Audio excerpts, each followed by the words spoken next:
Mesdames, Mesdemoiselles et Messieurs, bienvenue dans ce nouveau bulletin d'information. Nous allons découvrir ensemble les principaux titres qui composent notre actualité aujourd'hui. Sur le plan national, nous reviendrons sur la conférence de Washington et le discours d'Abdelkader Messahel sur l'expérience algérienne face au terrorisme. Nous nous intéresserons ensuite à la signature d'un accord de paix lors du 5e round du dialogue inclusif intermalien. À l'international, nous irons en Libye avec un attentat à la voiture piégée qui a fait au moins 40 morts. Au Yémen, nous reviendrons sur l'accord obtenu pour un conseil populaire transitoire qui mettrait fin au début de la crise dans le pays. Nous débutons notre journal avec l'actualité nationale. Le ministère de la Défense nationale a appelé jeudi les médias à étudier et à traiter avec objectivité la situation sécuritaire du pays en les avertissant sur les dangers à tomber dans le piège de la propagande, rapporte un communiqué du ministère de la Défense nationale. La sécurité de l'Algérie et la stabilité de la région reposent sur deux axes fondamentaux, la sécurisation des frontières et l'action diplomatique à travers les initiatives de médiation et le rapprochement des points de vue entre les parties belligérantes, souligne la revue El Jaish dans son numéro de février. Assurer la sécurité de l'Algérie ainsi que la stabilité de l'ensemble de la région repose sur deux axes fondamentaux. Le premier, sécuritaire, s'articulant autour de déploiement d'unités militaires et de forces de sécurité dotées de tous les moyens et équipements nécessaires pour sécuriser les frontières avec les pays voisins et empêcher toute infiltration de terroristes ou circulation d'armement, explique El Jaish dans son éditorial. Le deuxième axe diplomatique qui se reflète à travers les initiatives de médiation et de rapprochement des points de vue entre les parties belligérantes menées par l'Algérie en vue d'aboutir à la réconciliation nationale dans ces pays, de coordonner l'action et de coopérer avec eux dans le domaine de la lutte contre le terrorisme en mettant l'accent sur l'échange d'informations en temps opportun, précise-t-elle.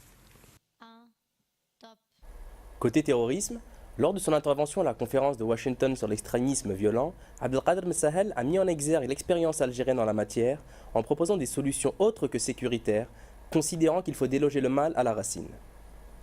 Le ministre délégué aux affaires maghrébines et africaines a axé son argumentaire sur la nécessité de déradicaliser les discours religieux en apportant une vision de l'islam authentique dans ce qu'il prône de plus noble, à savoir la tolérance, l'harmonie et bien sûr l'humanisme. Toujours sur l'expérience nationale face au fléau du terrorisme, il a insisté sur l'importance des actions sécuritaires menées dans le strict respect des lois de la République et des engagements de l'État en matière de protection des droits de l'homme et des libertés fondamentales. Il a souligné l'importance d'une politique de réconciliation nationale, ce qui préserve la cohésion de la société, tout en mettant en avant la conviction de l'Algérie que la démocratie participative et l'état de droit, ainsi que le développement socio-économique basé sur la justice et l'égalité des chances, constituent de solides remparts contre la propagande de l'extrémisme et ses campagnes de recrutement parmi les jeunes socialement vulnérables. Ces actions ont permis en Algérie de protéger la vie des gens, d'apporter paix et sécurité, mais également de préserver l'unité nationale tout en affirmant de manière forte la loi républicaine sur l'ensemble du territoire national. Son discours semble avoir été reçu lors de la conférence de Washington.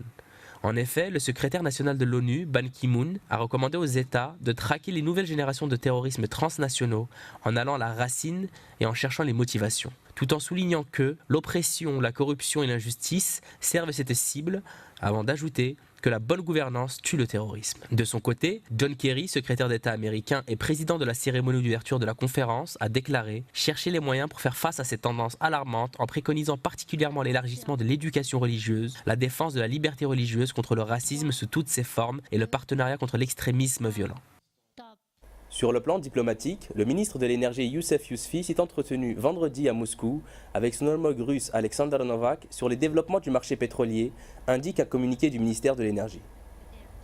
M. Yousfi a rencontré le ministre russe avec lequel il a évoqué l'évolution de la situation du marché pétrolier et l'origine des déséquilibres actuels qui le caractérisent, ainsi que la nécessité de renforcer le dialogue et la concertation entre les différents acteurs du marché pétrolier. Cette rencontre a également été l'occasion de procéder à l'examen de l'état de la relation bilatérale algéro-russe dans le domaine énergétique et les perspectives de son développement. Envoyé spécial du président de la République avait rencontré jeudi à Moscou le ministre russe des Affaires étrangères, Sergei Lavrov, à qui il a remis un message du président Abdelaziz Bouteflika à son homologue russe Vladimir Poutine, relatif notamment à la situation du marché pétrolier mondial. Les entretiens entre messieurs Yousfi et Lavrov ont porté sur les déséquilibres actuels qui caractérisent le marché international du pétrole, la forte chute du brut et son impact négatif sur les revenus des pays exportateurs membres et non membres de l'OPEP.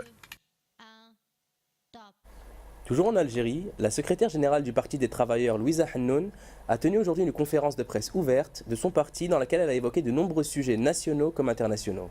Elle s'est intéressée à l'actualité nationale en se déclarant favorable à l'exploitation du gaz de schiste sous certaines conditions.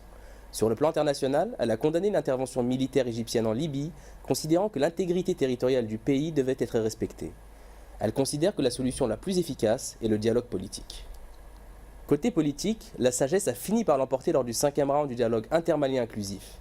Le gouvernement malien et les partis adverses ont signé jeudi à Alger une déclaration qui prévoit la cessation immédiate de toutes les formes de violence entre les partis en conflit au nord du Mali.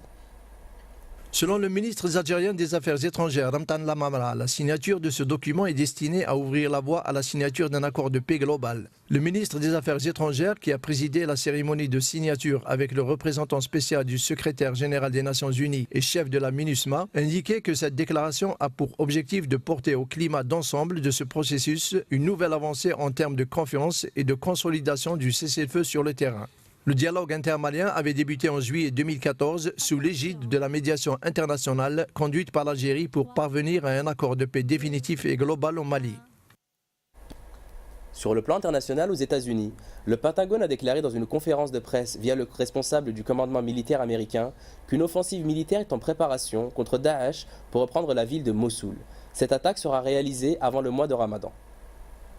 Dans une conférence de presse donnée devant plusieurs journalistes, le responsable du CENTCOM, qui correspond au commandement militaire américain, a déclaré sous couvert d'anonymat que des préparatifs étaient en cours pour reprendre Mossoul et qu'ils s'organiseraient sur le créneau avril-mai. La ville de Mossoul était tombée aux mains des combattants terroristes en juin dernier. Des peshmergas turcs avaient repris début février une bonne partie de la ville aux troupes de Daesh. La reprise de Mossoul est considérée comme cruciale par de nombreux spécialistes. Selon le responsable américain, Daesh perd du terrain chaque jour et ne serait pas en mesure de remplacer ses troupes. Selon les renseignements américains, les combattants de Daesh seraient entre 1000 et 2000 à contrôler Mossoul, alors que les forces qui les combattront seront entre 20 et 25 000, dont 5 brigades irakiennes et 3 kurdes. L'armée américaine a annoncé qu'elle formerait 3 brigades. Aucune décision n'a encore été prise par le Pentagone concernant la présence d'aviateurs américains. C'est un premier pas vers une sortie de crise au Yémen. Divers groupes rivaux se sont mis d'accord sur la création d'un conseil populaire transitoire pour participer au gouvernement du pays, a annoncé le médiateur des Nations Unies pour le Yémen, Jamel Ben Omar. L'ONU a estimé la semaine dernière que le Yémen était au bord de l'effondrement et de la guerre civile depuis la prise du pouvoir par les milices chiites houtistes qui ont poussé le président Abdrabbo Mansour Hadi à la démission et dissous le Parlement. Dans le cadre de cet accord, la Chambre des représentants, qui comprend 301 députés, membres pour la plupart de l'ancien parti au pouvoir et réputé favorable aux houtistes, restera en place en tant que chambre basse du Parlement. Il lui est adjoint une autre chambre, une sorte de chambre haute, le nouveau conseil de transition dont le nombre des membres n'est pas spécifié. Il sera constitué des secteurs de la société qui n'étaient pas traditionnellement représentés dans le Sud, autrefois indépendants. Ensemble, les deux chambres voteront des lois organisant la transition au Yémen. Niger maintenant, avec cette bavure de l'armée nigériane qui a bombardé un village dans l'extrême est du Niger, croyant s'attaquer à des positions de Boko Haram. Un bilan de 37 personnes tuées est à déplorer. L'armée de l'air nigériane a bombardé par erreur la ville d'Abadam côté Niger, tuant 36 personnes qui se rendaient à une cérémonie funéraire. Les forces nigérianes auraient confondu la ville homonyme du Nigeria, simplement séparée par la rivière Komadougou-Yobe. Plusieurs témoins locaux ont confirmé que ces bombardements provenaient de l'armée nigériane, ayant reconnu les couleurs du drapeau du pays sur les avions. Suite à ces événements, les autorités nigériennes ont décrété 3 jours de deuil national et ont annoncé l'ouverture d'une enquête afin d'identifier les auteurs de cette tragédie. De son côté, le pouvoir nigérian a déclaré via le porte-parole de son armée ne pas avoir eu connaissance d'un tel incident. Ce bombardement, qui a fait état de 37 morts et d'une vingtaine de blessés, a engendré plus de victimes que toutes les attaques réunies de Boko Haram au Niger. Toujours est-il que cette bavure a fait monter les tensions entre les deux pays.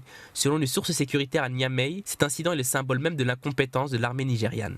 Les relations entre les deux pays voisins avaient commencé à se compliquer la semaine dernière lorsque le ministre de la Défense du Niger avait critiqué le manque de bravoure de l'armée du Nigeria en déclarant « Leurs soldats courent à la vue de Boko Haram ». L'état-major nigérian s'est empressé de répondre en déclarant « Nous n'avons pas de leçons à recevoir d'un pays pauvre, peuplé de lâches ».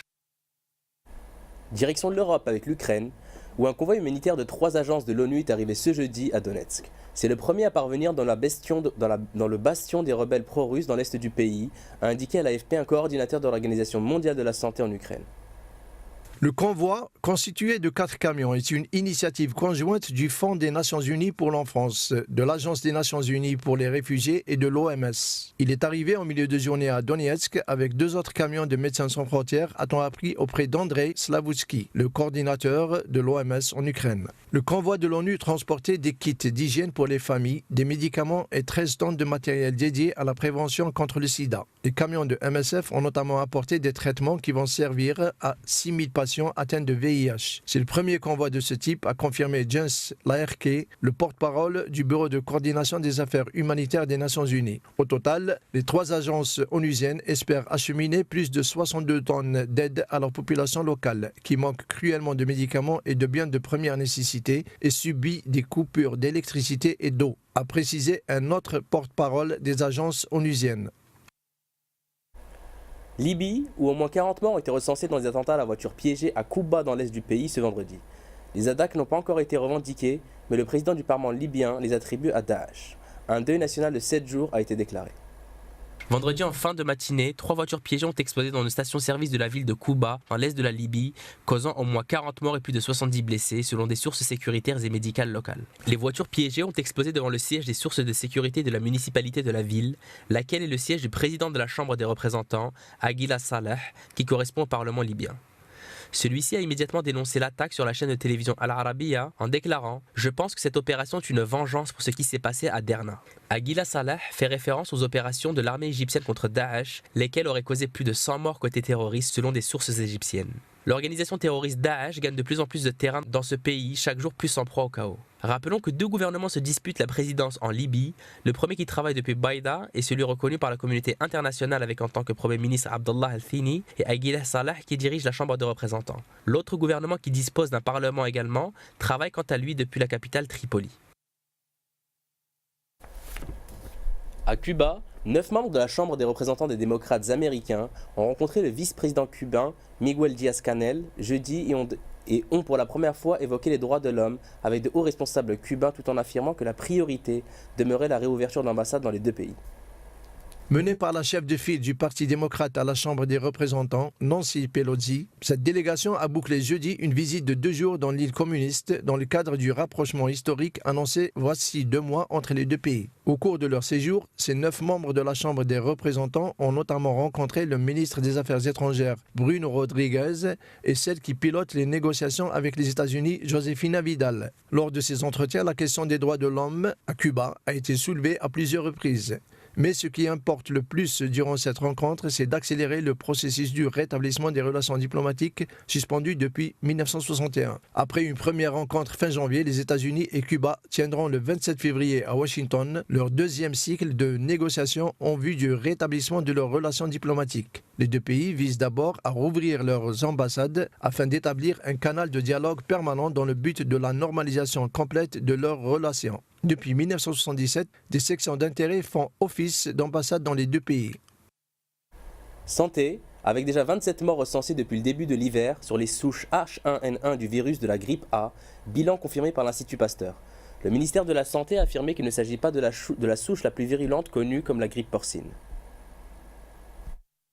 Les premiers cas de décès liés à cette souche du virus ont été recensés au CHU de Tizi Ouzou. Par la suite, les patients infectés ont subi des examens à l'Institut Pasteur, seule structure compétente dans l'identification précise de ce virus. Le directeur du CHU de Tizi Ouzou, interrogé par le quotidien Al Watan, a déclaré « En effet, il y a eu des décès liés à la souche H1N1 du virus de la grippe A, mais il ne faut pas parler de grippe porcine car le virus a été pris en charge par le vaccin de la grippe saisonnière. Les symptômes de ce type de virus sont au début les mêmes que ceux de la grippe saisonnière, à savoir écoulement du nez, éternuement, maux de tête, fatigue excessive, fièvre élevée, baisse de l'appétit et courbature. Par la suite, si contamination il y a, une gêne respiratoire s'installe. Selon le Dr Jamel Denulman, chargé de la communication à l'Institut national de la santé publique, le virus AH1N1 se transmet 5 fois plus rapidement que celui de la grippe saisonnière que nous connaissons. Et alors que la traditionnelle grippe saisonnière frappait surtout les enfants en bas âge, les femmes enceintes et les personnes âgées, la grippe AH1N1 frappe aussi les adolescents et la tranche des 25-49 ans. Concernant la souche H1N1 du virus, il est important de savoir que désormais, les vaccins contre la grippe saisonnière vendus en pharmacie sont efficaces contre cette souche de virus. Point sur lequel insiste le ministère de l'Intérieur qui déclare via son chargé de communication « Il est bon de savoir que le vaccin antigrippal disponible dans tous les établissements sanitaires algériens est un préventif des 3 virus que sont A H1N1, B et H3N2. »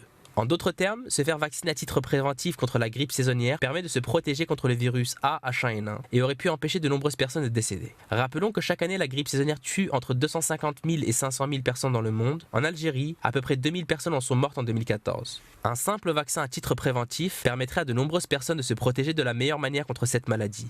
Les nouveaux vaccins permettent également de se protéger contre la souche H1N1. Il relève donc de la responsabilité de tout un chacun de se vacciner contre ce virus. On en arrive maintenant à la fin de ce journal. Merci de nous avoir suivis dans cette nouvelle édition et à très bientôt sur les antennes d'Ilmedia News.